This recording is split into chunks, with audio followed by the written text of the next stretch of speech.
paradise, bad still happens.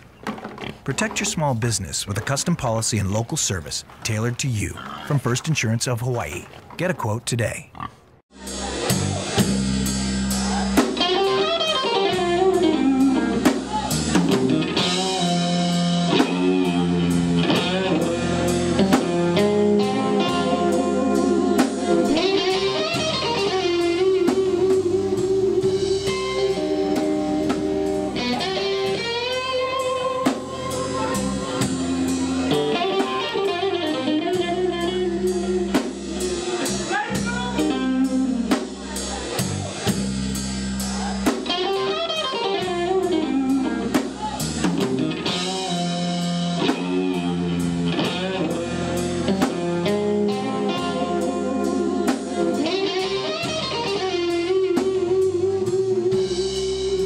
Tomorrow will be my first day not having to do 15 hours. We've been working on the new Count 77 record, so we're usually here 12 to 15 hours a day, recording, tracking, trying to pay attention, trying to be creative, but it's always worth it.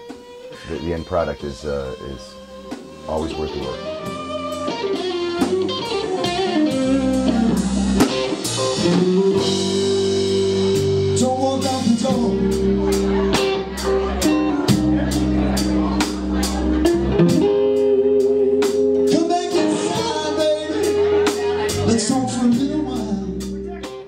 But I've had my solo band, the Stoney Band, since about the late 90s, I guess. And I have 5 records out on Shrapnel with the Stoney Band, and then we also have the Count 77 record, which is also on Shrapnel as well.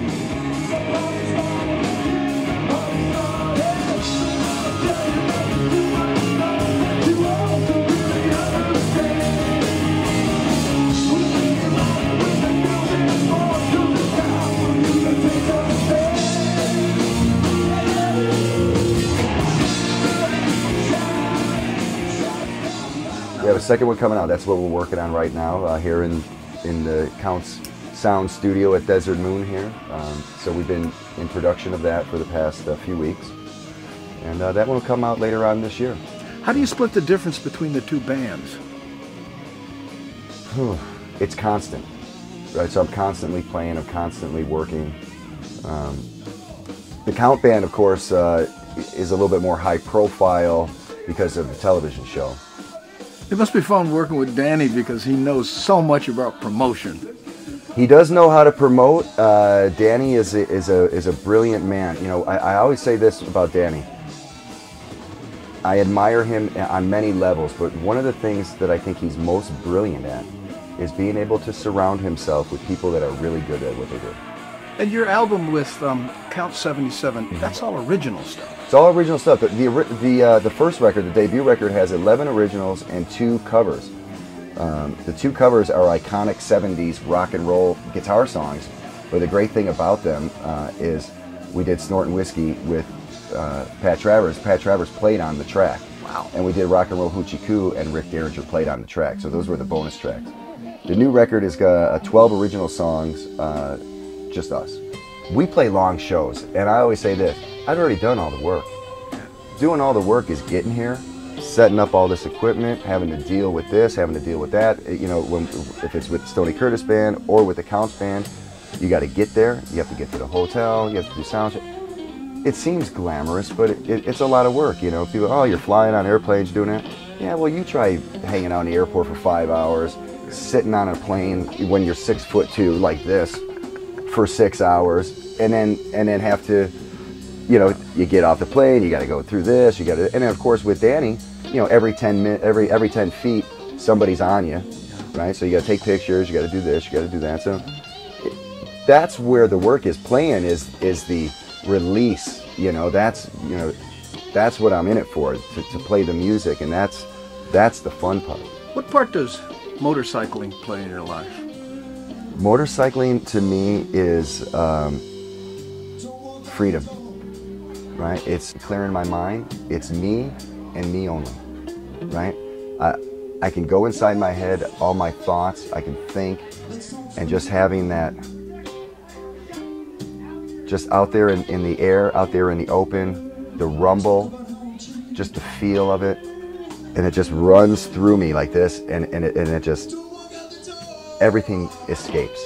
It makes me feel alive.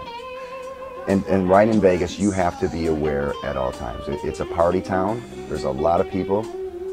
So you have to really be aware of what's going on. And you want to get out of the main pocket of the city and get out to like by Red Rock or out towards south a little bit, out in the desert like we were talking about. You know, you don't want to be aware. You know what I mean? In the sense of, you want to just be in the moment. Right? You want to just feel the energy, and you don't want to have to think about it, right? So, you know, I always say this, when the band is really tight, you're not thinking, you're just feeling it and you're going with it, right? But you're still aware, of course, of what's going on. You're totally in the zone, right? And that's the same thing I think with riding motorcycles is you want to be in that moment because that's why you're riding.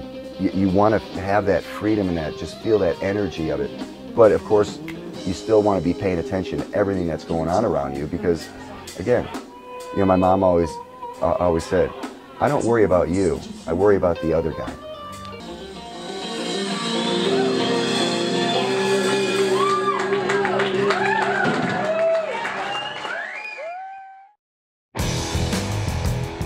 Construction is back, and I'm proud to give a lift to the hard-working men and women building our communities.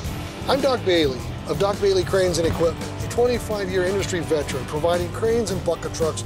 We are always reliable, always confident, and if there's a problem, we'll never leave you hanging.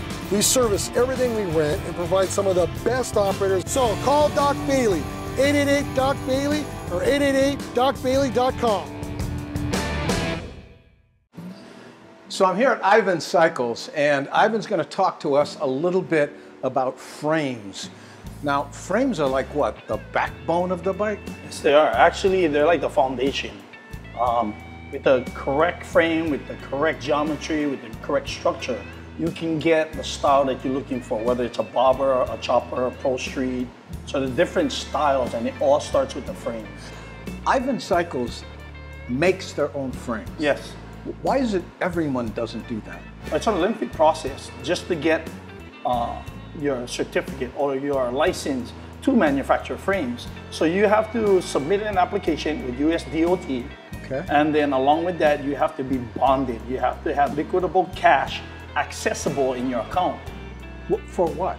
Well, a lot of times in any cases where, knock on wood, where something on the frame fails or anything, you gotta be able to cover that liability-wise. Because you're making the backbone of the motorcycle. That is correct. Should it malfunction, that is correct. You're responsible. That is correct. Now, if you want to register the bike, it has a serial number, I'm guessing, and yes. What is it? It's not, what is it, an Ivan Cycle? Yes, it is. It's actually a 17-digit number. It's a VIN number, vehicle identification number. Like for us, what we use, what we call a VIN consulting agency. The VIN consulting agency helps us choose the proper VIN and lettering, make sure we get the correct VIN numbers on our bikes. Okay, now tell me about the stage that this motorcycle is in right now. Actually, this bike right now is in mock-up stage. Okay. So mock-up stage is basically, we're starting to assemble the bike to bring it basically to life. Okay. So when we start welding our bikes up, we start out with a straight DOM tubing. We start doing all our bending according to our jigs. We lay everything in. So you have a jig that all the pipes fit into that is so correct. That they are straight? Yes, not only straight, but it holds it in place while we're welding. Because without the jig, when you weld, it'll pull the metal a certain way. So the jig locks it so it doesn't move. Oh, so you can't just lay it on your garage floor. No, it moves. Yeah, that won't work. That won't work. Now, in a mock-up stage, I noticed there's no tabs where you would mount different, well, this might have, this was welded on, right? Yes. So basically what it is the bikes, when people purchase frames, usually a lot of times you won't have no tabs on it. The only tabs you will have on it is basically for your motor mounts. And for those who may not know, tabs are what you mount things to. That is correct. That is correct. So the only most times you'll see on the bikes will be the motor mounts, and also you will have the transmission mounts. But other than that, you don't have a whole lot of tabs, and the tabs that are on there are really generic.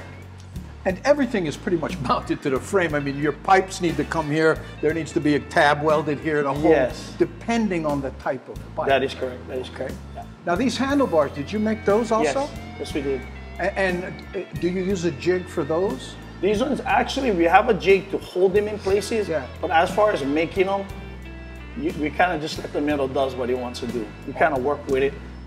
We do so many handlebars already that we know kind of how to bend them up so it fits properly in the jigs. You know, that's not the first time I've heard you say, see what the bike wants. You know, is this the stage it starts talking to you? Yes, yes. Actually, we start doing the frame, we put the frame together.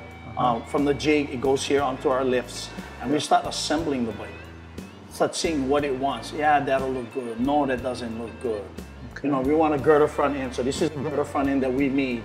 So we kind of have a concept of where we want to go. Like this, we really like the old school bobbers. That's kind of our flavor. And for me, I sit down, I look at the bike, I figure out what it wants, and slowly it starts to evolve. We start piecing it together.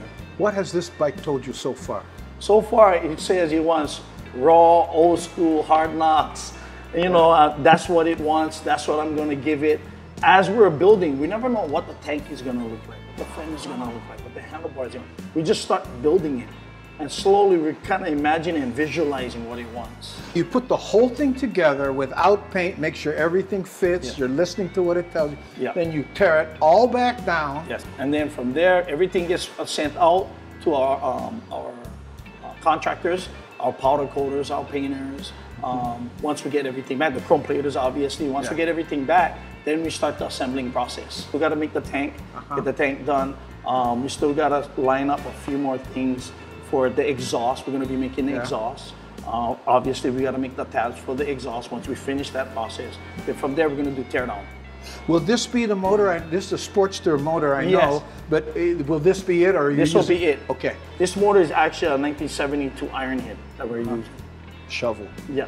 So we're really going to stick to the old school plan on this. What a girder, the shovel. I think it's starting to talk to you already. Yeah. There you go. All right, Ivan, I'd like to come back, check out the next phase if you can. We would love to have you back. Appreciate it. Thank you. Thank you. This is Andy Bumatai, and I have a question for you. Do the brands you choose while grocery shopping help feed those in need in Hawaii?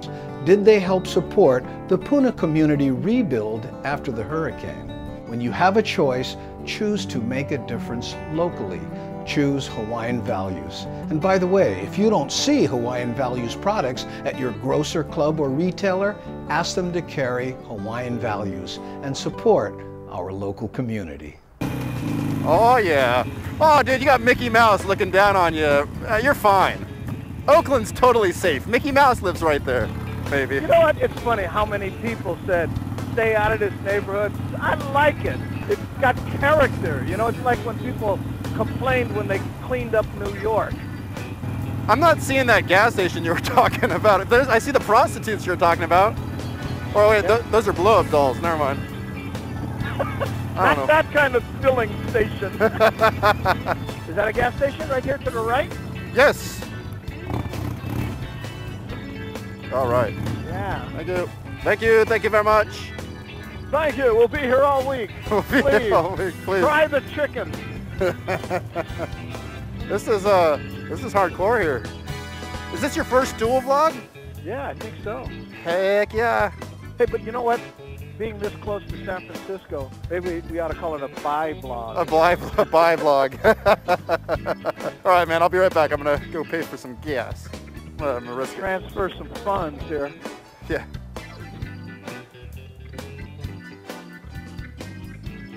All right. I got Bumatai in my ear at the gas station. Build it, and they will come. How's it going, man? Can I buy this and get some gas with my Visa? Hit her up here. You have enough room? Oh, I think so. But let me do a quick one here. This is the 15-second version. Here. I'm here in Oakland getting gas with my motovlogging friend, XXXDeadhead. And watch for this on my Facebook page. I think I'm out of 15 seconds. Ah!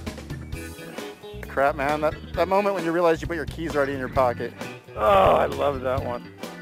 Okay, next. I'm putting this on every social media site on Earth.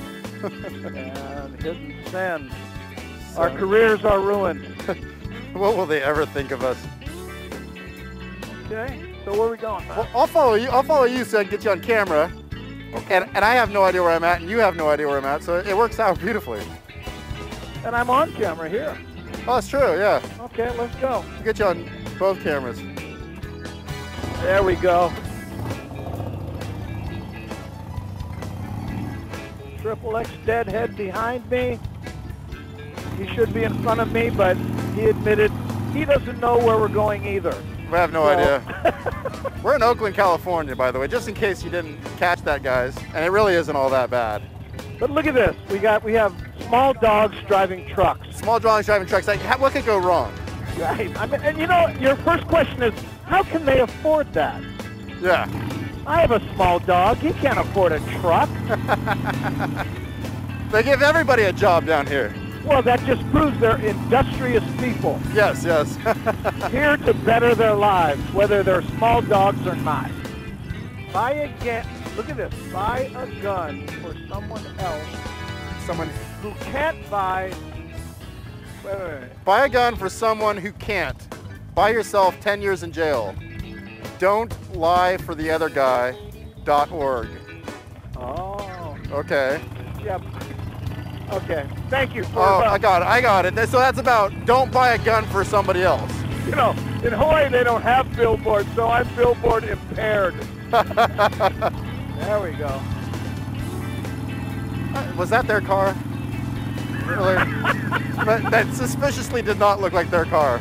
They were helping someone, XXX. Oh, yeah. That's what they do here. That someone was in need, and those fine gentlemen decided to come to their aid. What? That human hair outlet. That scares me. Was that a band? The name of the band. Wow. Thank you, Oakland. We are the human hair outlet. I'm not really Whoa! Was that desperation or escape? That looked like escape, man. That guy's like, I just got my malt liquor. I gotta get home. Oh man! You know you're in downtown Oakland. Oh, you talk about timing. If you had hit that guy, you'd had a great MotoVlog. Yeah. Yeah.